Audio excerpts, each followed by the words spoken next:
We've been talking this past month about sila, about virtue, about non-harm and goodwill. And so here I was this morning, early in the morning. I was really tired, and I made a cup of coffee for myself. And I had this cup sitting right in front of me. And I started to smile. I thought immediately of Bill telling the story of how he always wants to have a little coffee cup holder right next to his cushion. And how, this cup of coffee is a drug. It's caffeine. Caffeine is a strong drug. I assure you, I know.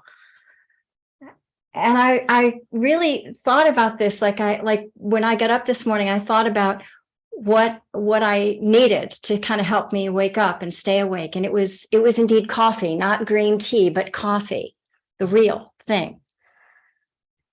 And so I've really grown to have this sort of intimate conversation with this particular intoxicant, caffeine. Anything that can cloud the mind or lead to heedlessness will do that, right? Caffeine, if I have too much, it kind of puts me on the ceiling, right? And if I have just the right amount, it actually deeply supports my staying awake. And it deeply supports clarity. So there's a learning, like in this world, there's nothing that is black and white. We live in a gray zone, and we're trying to make decisions about what is skillful and what is unskillful based upon how it feels. And we are bound to make mistakes, and we are bound to, by force of habit, kind of give into our little vices, whatever they may be. And one of the things that I really love about the Buddha's teachings is it's not about shaming ourselves or shaming other people. It's not about wagging our finger and saying, bad girl, which is truly how I was raised. It's not about that, but it's about having the courage and the interest to kind of look and notice where we kind of fall down, or where we lapse, or where we get a little casual in our attention. Then it causes us to maybe move a little more into the harmful zone, harmful toward ourselves or harmful toward other people. Or maybe that we're, more casual in our attention, and it causes our behavior to be more heedless, careless, right? Or it causes our heart to be a little bit cooler, a little calmer, a little more, closed off and not caring. And so we don't mind saying the sharp words because we really can't feel it until we do, and we recognize that the knife went through us before it ever hit the other person, right? It's learning to feel that, learning to feel when we are doing things or about to do things or have done things that prick us, that say, oh, that doesn't feel so good. That's the harm of unskillfulness. Oh, that doesn't feel so good. It hurts our heart. It hurts our bodies, and we want to feel that, because let that register, because that is a little mindfulness bell that says, oh, no, darling, over in this direction. Come on over here. Come on over to Goodwill and non-harm. Orient there. What do you need to do to orient there? That's the name of the game. That's the name of the game with practice, is that we're moving from being a little careless, causing a little trouble to ourselves or others, and slowly orienting toward non-harm and goodwill. It's not a light switch. It's gradual. So we don't want to give ourselves a hard time, but we so want to notice for ourselves when we kind of slip up, or notice for ourselves when we are having an intoxicant, that we have a conversation with it. If I know that I am drinking caffeine, which can jazz me up, which can cause me to kind of be careless, little, even the body gets a little agitated and more easily break things or cut yourself, right? Out of carelessness. So learning how to be in conversation is learning to train the heart to have this, is this is this causing me harm, or what is this doing for me? What is this actually doing for me? Oh, it actually does help me stay awake. It does help my mind get a little sharper, but I want to feel for where that's the right amount. Moderation. That's the hardest thing for us. We generally swing from pole to pole. It's abstinence or it's total indulgence. It's one or the other. And how do we begin to kind of slowly bring the pendulum a little bit more into moderation with all of these things, like slowly orient the boat toward non-harm and goodwill, toward ourselves, toward others, towards ourselves. And what I think is so beautiful about these teachings with Sila, and when the Buddha discussed or kind of encouraged the precepts, he encouraged them because he saw for himself how they cause suffering. When he killed another creature, whether it was, maybe it was a spider, maybe it was an ant, this past month, we had to kill what's called a bullet ant. And I had to, 3 times, I had to really step on this thing. Each time it came back to life. But I had to be very deliberate about the action that I was taking. And it pained me. I was aware that I was going to kill this thing, and it was intentional because its sting is not so good. It actually causes a lot of harm for me. So with that kind of awareness, I could also bring compassion to the situation for the ant and for myself. And out of that awareness of having to take a life, and the awareness of doing that, and trying to do it from a place of non-harm and goodwill, I am orienting the heart, training the heart towards safety and non-harm. I am training the heart toward goodwill. So it's not black and white, right? We can't live with all creatures, right? But we learn how to be careful with that and be very respectful of life. That's the first one. The second one is, this idea of not taking what isn't given or taking more than is necessary. That's an easy one. I grew up with the saying, finders, keepers, losers, weepers. Now think about that. Now how awful that is, right? Just take something that isn't there. But you know what? All of us have done it. All of us have done it. We're all in the same boat. That's what Buddha's saying. All of us are in the same boat. I've taken pens from the office before. Sure, I have. I've copied things from the fax machine that were personal. Sure, I have. But with that awareness now, I can, notice that. Right. And each time I give that pause and I say, nope, I'm not going to do that. I'm not going to do that. Well, what I'm doing is I am developing the heart quality of trust. One can trust that I'm not going to take their stuff. Right? What a beautiful quality to really offer trust into the world. The third precept is not misusing the body, sexually or otherwise. I think of overindulgence as like if we overindulge in sugars, for example, be mindful. Sugar is a poison. Don't trust me. Look it up. Right? So the learning how to moderate that is learning to not abuse the body, this body or someone else's. And when I offer that, what I'm offering into the world then is respect. Deep respect for another living being, and deep respect for this body that's getting me through this life. The fourth one is wrong speech. And, again, malicious, false, gossiping, idle speech. It's the kind of speech that gets us into trouble. And we know what it's like when we've said something that we didn't mean. Or we said something in anger, and we know what that's like and what the backlash of that is. And when we feel that is when we can really recognize that and own that and orient as best as we can toward non-harm and goodwill, and try to, can I have a do-over with you, please? Can I have a do-over with you? When we do that, Well, again, what are we in training? Well, we're in training the heart toward honesty and integrity. Oh my goodness. The world needs that right now. And the last one that Bill spoke about on Monday, and my coffee cup example, is intoxicants. What's your pleasure? Yeah, some people might, reach for the pint of ice cream. Other people might reach for the glass of wine. Other people might reach for the coffee.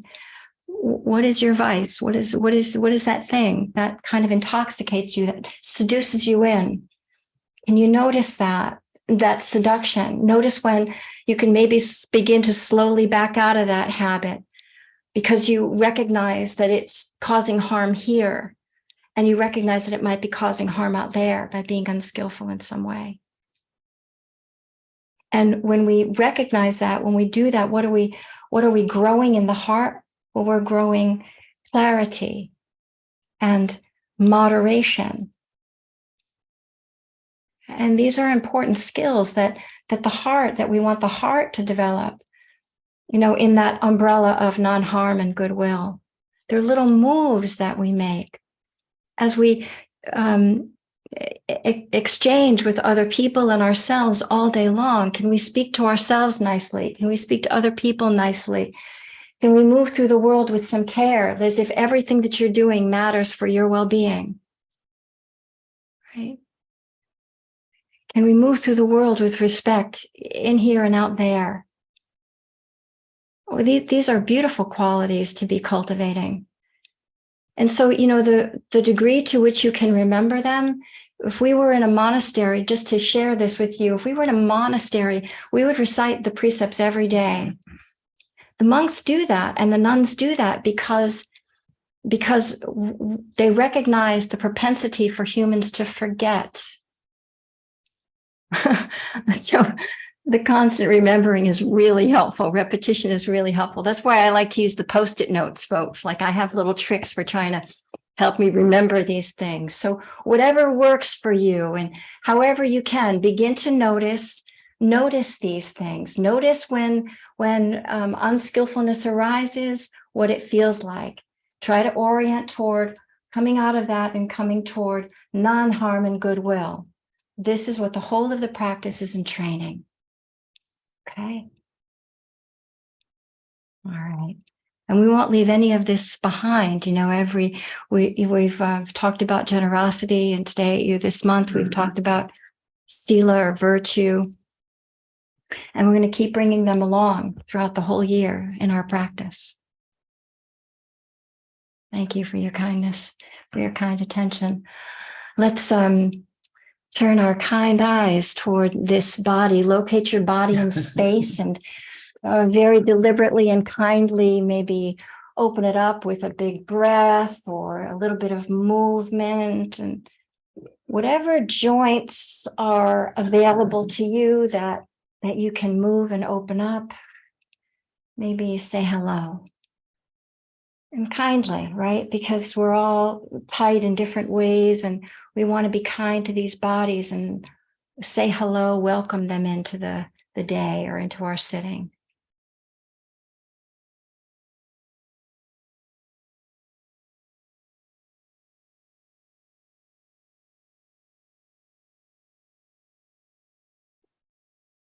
Take your time. Take your time.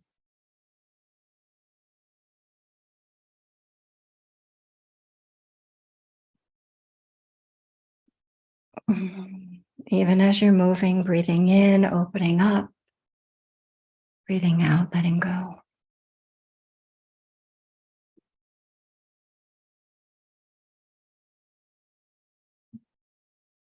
And slowly feeling your way into a comfortable, settled posture.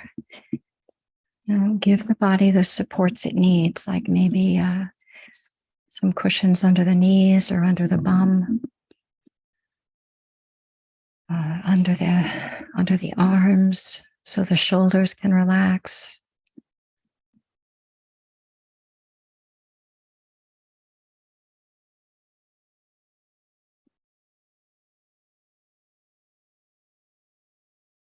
Eyes open or eyes closed, but soft gaze, soft gaze.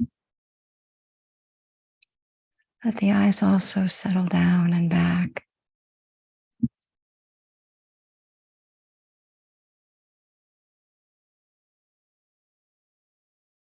Maybe taking a few deeper than usual inhalations and deeper than usual exhalations. And then letting the breath find its own rhythm.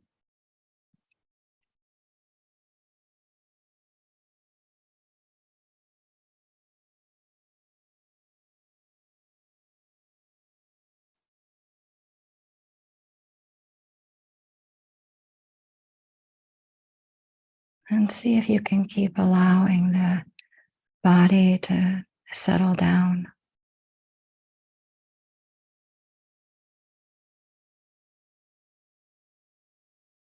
with each exhalation.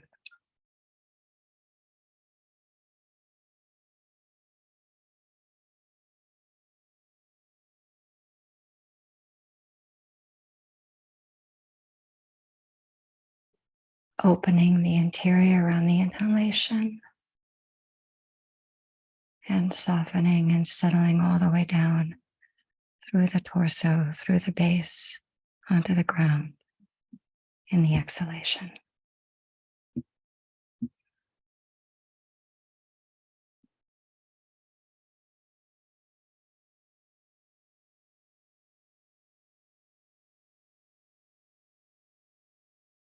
Soften around the eyes.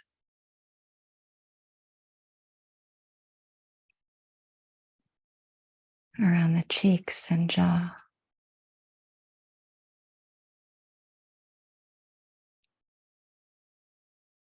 Part the teeth and soften around the mouth.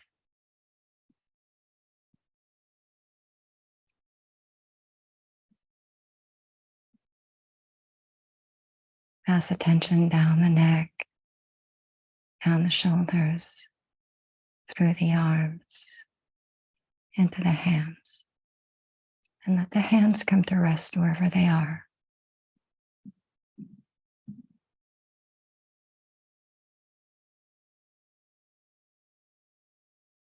Follow the next inhalation in and open up the whole of the torso, chest, abdomen, back. Soften and settle all the way down through the torso, through the base, into the ground on the exhalation.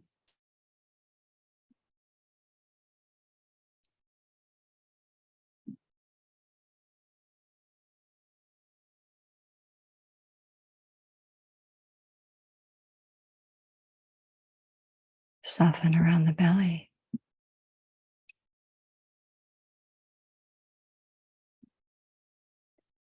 And the base.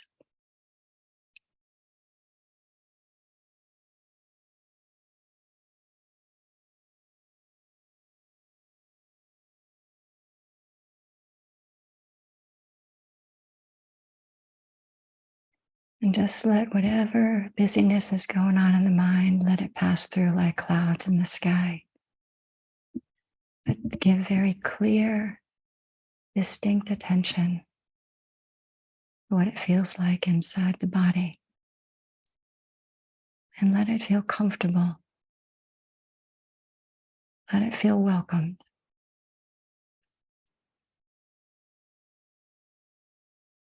So that whatever tensions are present, they can unwind as much as possible in the moment.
letting go of stress and feeling into ease of well-being.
Breathing in, opening and refreshing, and breathing out, softening and soothing and settling all the way down through the torso, into the base, onto the ground.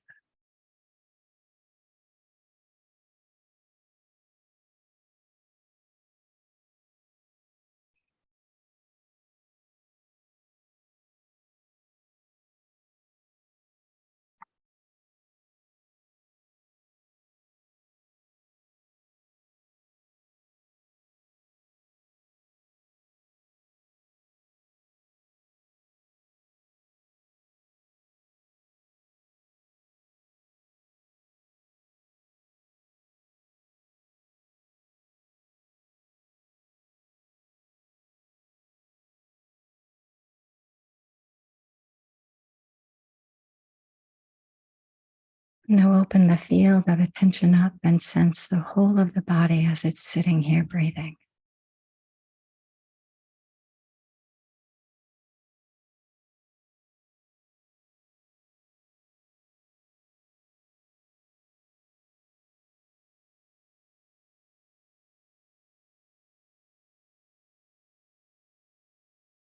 Feel and appreciate the aliveness of this moment.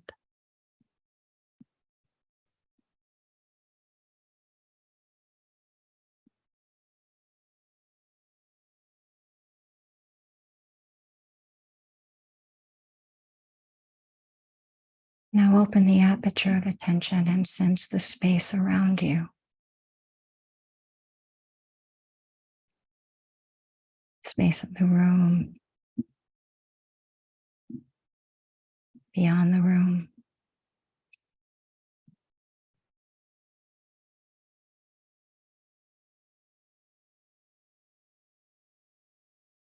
And open awareness to sense all of us sitting here with you, and you sitting here with us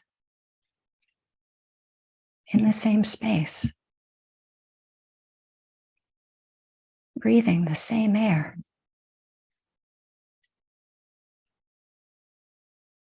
sitting on this great body of earth, all of us.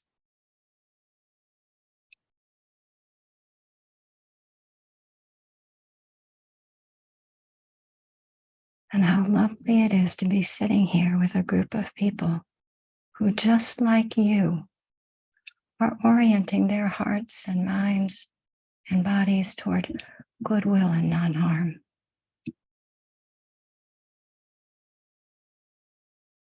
That is very special. So breathe in for the next few cycles of breathing and receive the blessing of that.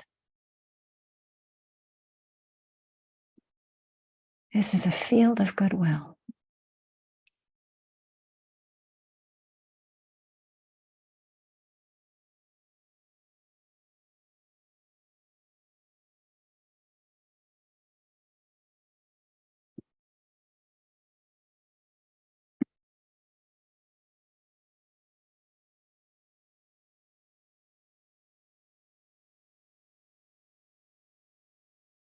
Breathing in, opening and receiving. Breathing out, softening and settling all the way down to the ground.